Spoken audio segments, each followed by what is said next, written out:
Qué exquisita esa pieza musical. Decía en mi mente, ¿por qué duró tan poquito? Bien podríamos escuchar unas 4 o 5, ¿verdad, hermanos? Amén. Pero hay que predicar también. Me decía la hermana, pastor, ¿cuánto va a durar el sermón? Tanto, me dice. Bueno, yo espero que sí. Pero ya le dije a Jonathan que le ponga candados a los portones para que no se vaya nadie antes que termine. Feliz sábado, hermanos. Buenos días a todos. Y mientras estaba sentado miraba a un gran amigo que se iba. No sabía que andabas por aquí, Oscar Armando Molina. Así que quiero darte la bienvenida. Me imagino que ya has estado aquí. Pero Oscar es un guerrero del Evangelio, un enorme misionero. Así que qué bueno tenerte acá en esta iglesia. Que Dios te bendiga. Cierta ocasión un teólogo dijo: bendito el día en que nació el Salmo 23. Definitivamente que no hay otra pieza, porción de una literatura poética más amada, más querida, más recordada y más traducida que el Salmo 23. Salmo 23 nos ha acompañado a lo largo de la historia del cristianismo por todas cosas. El Salmo 23 es un salmo que es amado por todos. Es el salmo del buen pastor. Si tuviéramos que resumir en una palabra el Salmo 23, si tuviéramos que sintetizar sus 6 versículos en una palabra, definitivamente que la palabra que resalta en el Salmo 23 es la palabra confianza. Confianza. Y cuán importante es para los hondureños retomar la palabra confianza. Porque pareciera que lo que está de moda es todo lo contrario. De lo que más hablamos es inseguridad ciudadana, inseguridad jurídica. Pero en medio de estas inseguridades, el Salmo 23 nos dice: ten confianza. En cada uno de sus 6 versículos hay un mensaje de confianza para su pueblo. Claro, este salmo no es para todos. Tal vez esta noticia no la tomes con mucho agrado, pero el Salmo 23 es un salmo tan profundo, pero no es para todos. Porque el Salmo 23 es únicamente para aquellos que podamos cumplir con una pequeña condicionante, con la respuesta a un adjetivo posesivo: el Señor es mi pastor. Y es que el sacrificio de Jesús es suficiente para todos, pero solo es eficaz para aquella oveja que le ha recibido como su pastor. El perdón del Señor es perfecto y abarcante, pero solamente es real para aquel que pueda decir: el Señor es mi pastor. Voy a invitarte que tengamos una oración para entrar en el mensaje de esta mañana. Amado Dios y eterno Padre que estás en los cielos, Señor, te damos las gracias por tu palabra, por la promesa de tu palabra, por la promesa de la seguridad y la confianza en Jesús. Señor, quiero pedirte de manera especial en esta mañana que este salmo, al revisarlo, pueda retomar nuevo significado a nuestras necesidades, que pueda traer respuesta a las necesidades de cada uno de nosotros de forma personal. Que puedas tú hablarnos en esta mañana, que sea yo el instrumento nada más y no un obstáculo para que tu palabra pueda fluir, entrar, edificar nuestras vidas. con tu promesa. Háblanos, Señor, a través de ella. Y ayúdanos a poner todo pensamiento, toda preocupación a un lado para escuchar ahora tu palabra. Te lo pedimos en el nombre de Jesús. Amén. Amén. Vamos a revisar rápidamente los 6 versículos del Salmo 23. Salmo 23, en el versículo 2, comienza a darnos la primera confianza que vamos a hablar en esta mañana. 6 confianzas. En el versículo 2, en la versión Dios habla hoy, dice así: en verdes praderas me hace descansar, a las aguas tranquilas me conduce.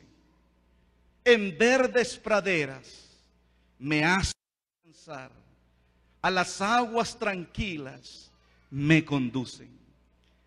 En el invierno las ovejas comían pastos verdes, pero cuando atravesaban por el verano, debían de comer malezas y rastrojos que quedaban de la cosecha. A diferencia de las cabras, las ovejas temen a las fuertes corrientes de las aguas, pero también las ovejas dependen de su pastor para encontrar aguas frescas y pastos verdes. Cuando yo crecía en la ciudad de La Ceiba y vivíamos en Barrio Mejía, vivíamos en un sector que le llamaban el Campo Guayabal, y a unas 2 cuadras de la casa había un campo de fútbol, y fui muy bueno al fútbol, hermano, aunque usted no lo crea, pero dejé el fútbol, ¿verdad? Y a unas 2 cuadras había un señor que tenía una industria que fabricaban maletas, valijas, Industria Luisito, y este señor tenía una pequeña manada de ovejas.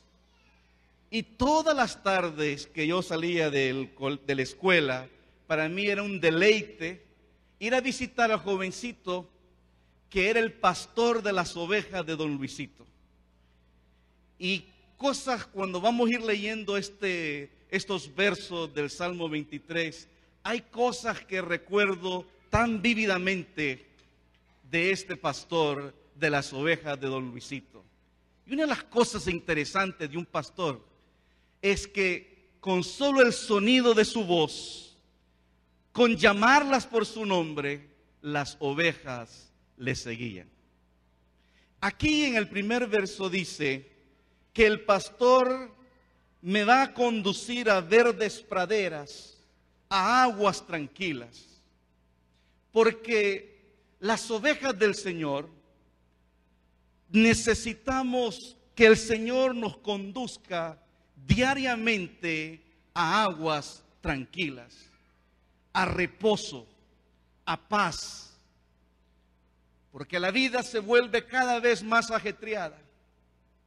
Este aparato que colgamos aquí, que se supone que fue diseñado para simplificarnos la vida, a veces más bien parece que pone una presión adicional a la vida cotidiana. Si no abres el celular por 3 días, posiblemente tienes una montaña de correos electrónicos que a veces nos sentimos culpables por no haberlo leído, por estar contestando las demandas laborales que nos exige la vida moderna de hoy. Hace unos días anduvimos en un pueblo por El Salvador, una ciudad pequeña, y era una desesperación, y yo espero no decir nada que los ofenda, pero era una desesperación porque estas personas conducen con una tranquilidad y se toman el tiempo. Y yo no sé si estos 2 años en Tegucigalpa, hermano, ya me arruinaron, me desfiguraron mi sentido vial, pero yo andaba como un tic nervioso que a todo mundo le quería pasar, porque la tranquilidad y la pasividad de la vida de este lugar pareciera no encajar con el estilo acelerado que vivimos aquí en Tegucigalpa. No terminas un trabajo cuando ya tienes 3 cosas y demandas que hacer. Las presiones laborales, las exigencias del mundo en el que vivimos, parece que necesitamos retirarnos todos los días en algún momento de la agenda del día y poder tener un retiro e ir a las aguas tranquilas del Señor.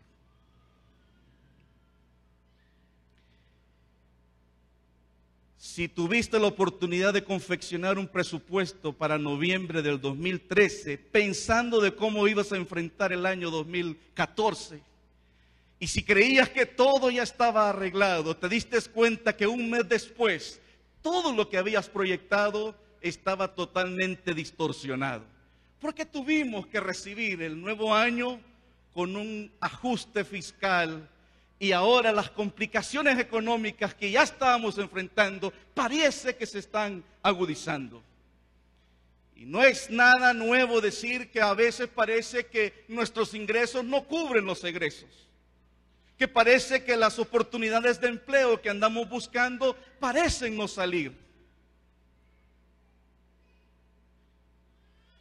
Pero si hay algo que yo debo de tener la confianza en esta mañana, es que aunque la vida económica parece cada vez más complicada, más difícil, si el Señor es mi pastor, y no soy yo el que dirijo, sino Él que me dirige, aunque parece que ando en un verano árido, donde no hay pastos sino rastrojos, si el Señor es mi pastor, aún con un paquetazo fiscal, Él me lleva a pastos verdes. Él suple mi necesidad y sus provisiones son fieles y seguras. Decimos con frecuencia Filipenses 4:13, todo lo puedo, ¿en qué? En Cristo que me fortalece. Pero debiéramos también ir más abajo y repetir el 4:19. Mi Dios pues suplirá todo lo que os falte, todo, hermanos, todo, conforme a sus riquezas en gloria. Si el Señor es tu pastor, en medio de la vida convulsionada encontramos paz. Y aunque parece que la cosa no tiene solución, Él te dirige a pastos verdes y suple nuestras necesidades. La segunda confianza que aparece en el Salmo 23 lo encontramos en el siguiente verso y dice: confortará mi alma, me guiará por senda de justicia por amor de su nombre. La Biblia de Jerusalén dice: y reconforta mi alma, por el camino bueno me dirige por amor de su nombre. Y lo que trata de decirme aquí es que yo puedo tener la confianza de que el Señor me va a renovar y me va a dar la fuerza y saldré librado ante las cosas difíciles que enfrento. Tarde o temprano en nuestra vida cotidiana tenemos que tomar decisiones que a veces no son tan fáciles tomarlas. Porque si la vida fuera blanco y negro, qué fácil sería. Pero hay tonos grises en las decisiones que tomamos. No todo es negro, no todo es blanco. Y a veces nos vemos confrontados en tomar decisiones que hay que tomarlas, pero hay conflictos de intereses. Y somos humanos. Y batallamos con los conflictos de intereses. Y también batallamos con los principios que rigen nuestra vida. Y cuando nos confrontamos ante situaciones difíciles, porque queremos ser justos, pero somos injustos, el Señor me dice que yo puedo tener la confianza que si Él dirige, me muestra el camino recto, justo y bueno. Aunque yo no sea siempre recto, justo y bueno. Porque mis decisiones no las tomo yo con un corazón tan volátil, sino basado en Él, que es firme, que es seguro, que es confiable. Y la segunda confianza del Salmo 23 es tener la seguridad de que Él, al dirigir, me dará la fuerza para tomar las decisiones en el camino que es bueno y en el camino que es recto y justo. Y por eso quizás es importante volver a recordar ese texto que jóvenes lo dicen a cada rato, Josué 1:9. Mira que te mando que te esfuerces y que y seas valiente, porque aún para tomar las decisiones correctas, aún para ser justos y buenos, necesitamos también ser valientes. Tercera confianza del Salmo 23. La tercera confianza del Salmo 23 la encontramos en el versículo 4. Dice la versión 60, aunque ande en valle de sombra de muerte, no temeré mal alguno, porque tú estarás conmigo. Me gusta la versión Dios habla hoy. Dice, aunque pase por el más oscuro de los valles, no temeré peligro alguno, porque tú, Señor, estás conmigo. Tu vara y tu bastón me inspiran confianza. Parece que tomamos conciencia de nuestra propia mortalidad a menudo a través de los problemas, de las desgracias y de la muerte. Tarde o temprano, todos los que estamos aquí en este lugar tendremos que despedirnos. Y aunque nos duele en el corazón despedir a un ser querido, sabemos que es una realidad inminente y es parte de la naturaleza mortal que cargamos. Pero duele, preocupa. Salimos de nuestras casas con toda seguridad, pero no tenemos la misma seguridad que regresaremos de la forma en que nos fuimos. Mi esposa tiene la costumbre que cuando voy de viaje a otra comunidad o otro departamento, y casi siempre cuando viajamos a hacer cosas con la agencia, casi siempre nos agarra la noche. Y es muy frecuente regresar de otro departamento a las 8, a las 9, a las 10, a las 11, y a veces llegando a Tegucigalpa a las 12 de la noche. Pero si hay una regla que tenemos es, llámame, por favor, cuando vayas por tal lado. Así que yo sé que tengo que llamarla de cuando en cuando para decirle, estoy bien, vamos bien, ya vamos por tal lugar, ya vamos por el lago de Yohoa. Ah, qué bueno, ya se acercan. Ya estamos aquí por Comayagua. Ah, ya entraron a la mejor parte donde la calle está buena y los señalamientos son correctos. Y cuando llegamos, hemos llegado, todo está bien. ¿Por qué, hermanos? ¿Por qué? Porque como seres humanos nos preocupamos por la seguridad de aquellos que amamos. Pero también hay que reconocer que tarde o temprano nos tendremos que ir. Pero aunque eso sea una realidad inminente que nadie podrá detener, yo puedo tener la confianza que cuando llegue ese momento podré decir, como dice el apóstol Pablo, ¿dónde está muerte qué? Tu aguijón. ¿Dónde sepulcro tu victoria? Porque entonces podré recordar las palabras de Jesús. Yo soy la resurrección y la vida. Y el que esté muerto, y el, como dice, yo soy la resurrección y la vida, el que cree en mí, aunque esté muerto, vivirá. Pero ¿cómo puede una persona vivir una vida que sabe que algún día se tiene que ir con la tranquilidad, con la paz de que la muerte no es el final de la existencia del ser humano? Solamente si puedes decir y has podido decir: el Señor es mi pastor.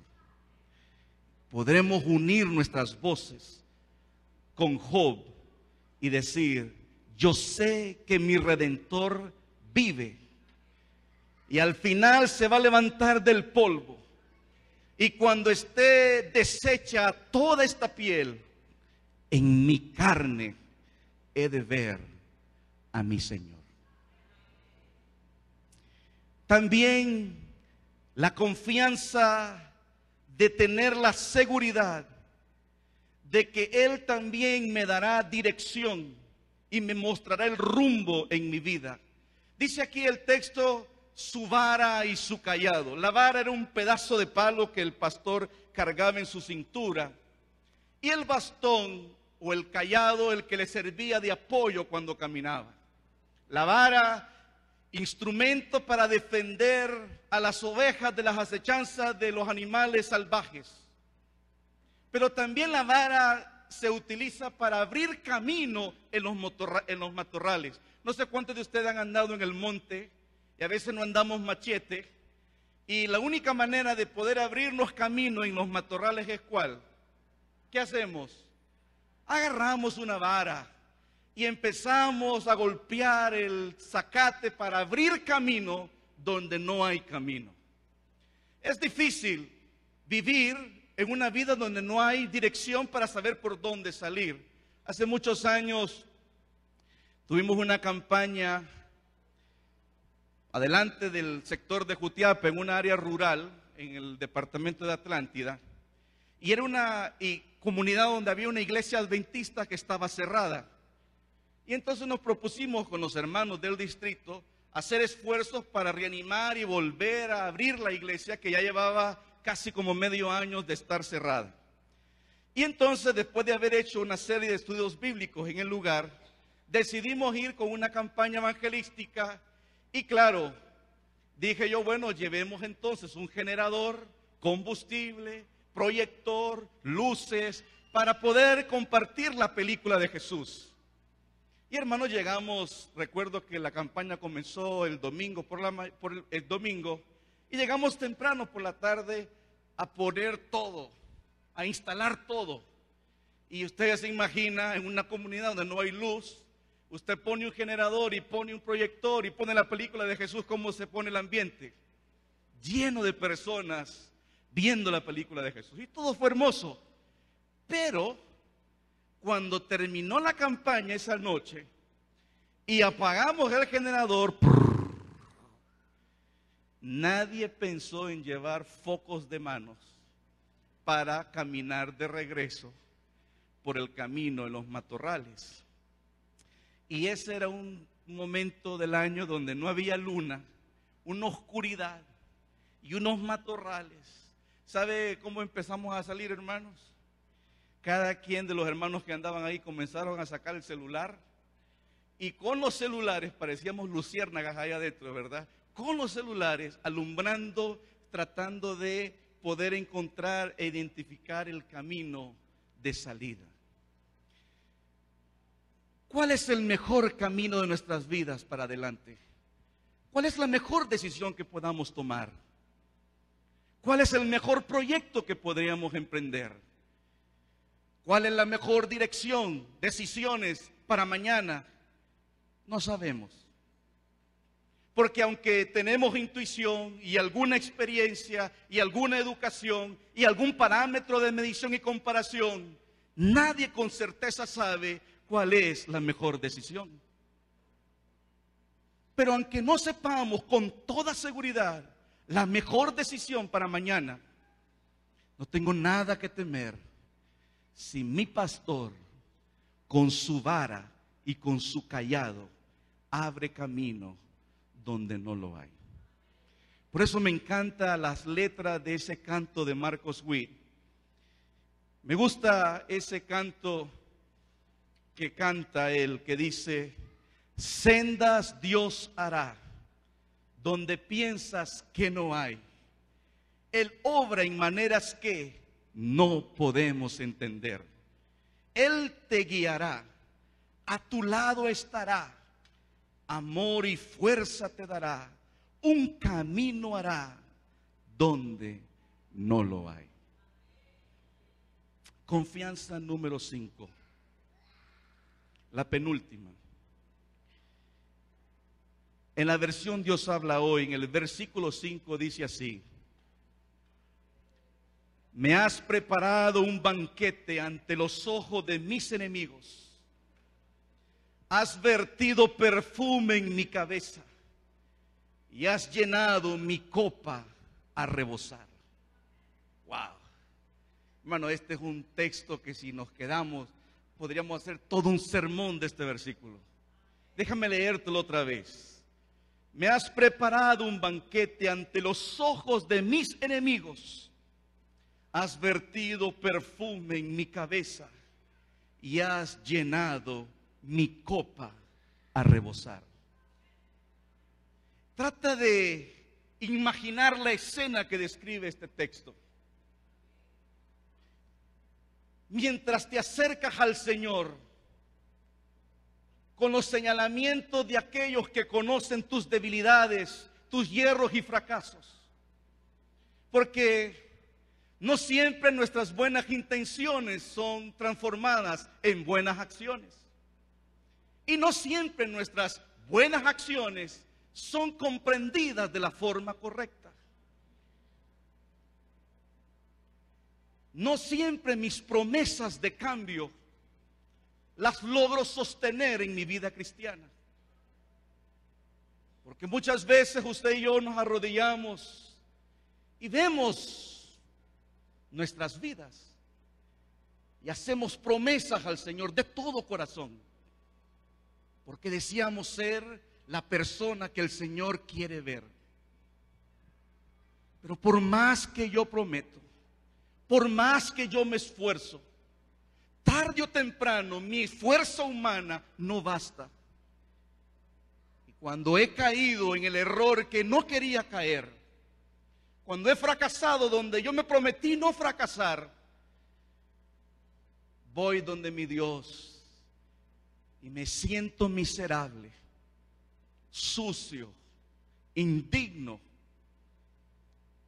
Y lo que más quisiera es a un Dios que agarre una faja o un leño y que me dé por lo malo que soy y lo bueno que no puedo ser.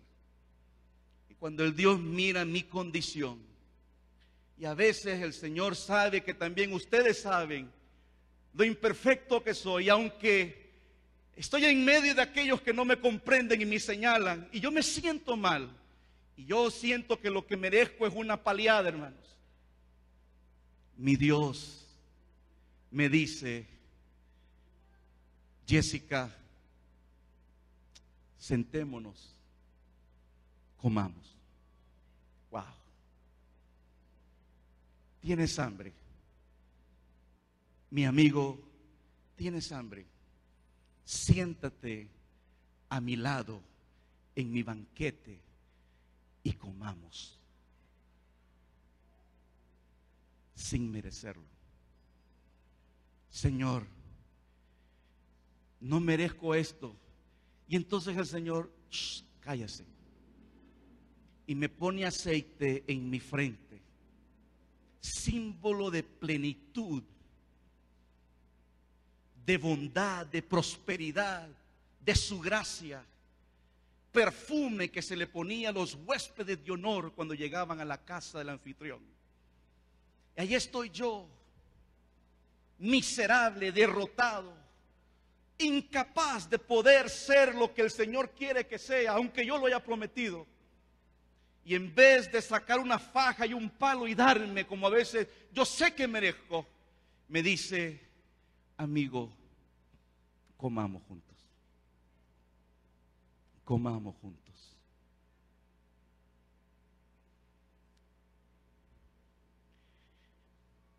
Cuando Edward nos llamó, mi hijo, estaba estudiando en Catacamas.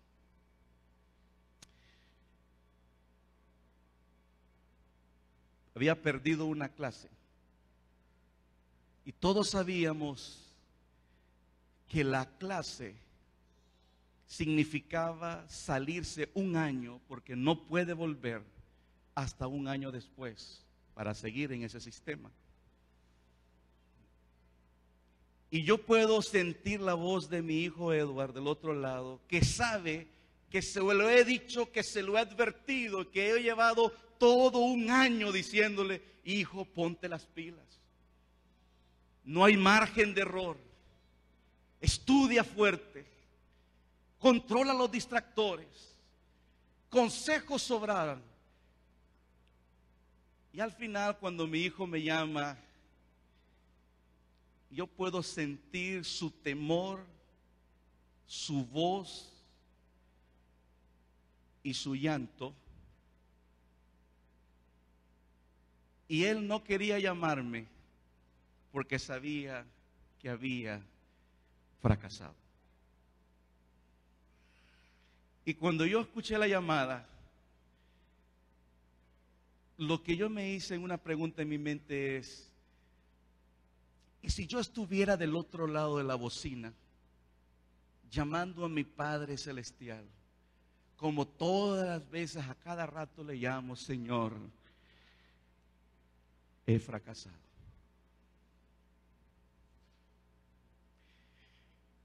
Y le dije: hijo, no te preocupes. Vamos a levantarnos juntos y vamos a intentarlo otra vez. Para mí el mensaje más significativo del Día del Padre fue poder tener a mi hijo mandarme un texto en el WhatsApp que me dijo: papá, le amo. Eres mi héroe.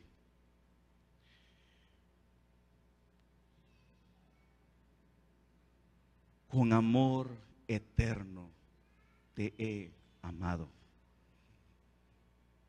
Los planes que el Señor tiene para usted son planes para bien, de misericordia, de fuerza. Ven al Señor. Todo el que está cargado y trabajado, Él nos dará descanso.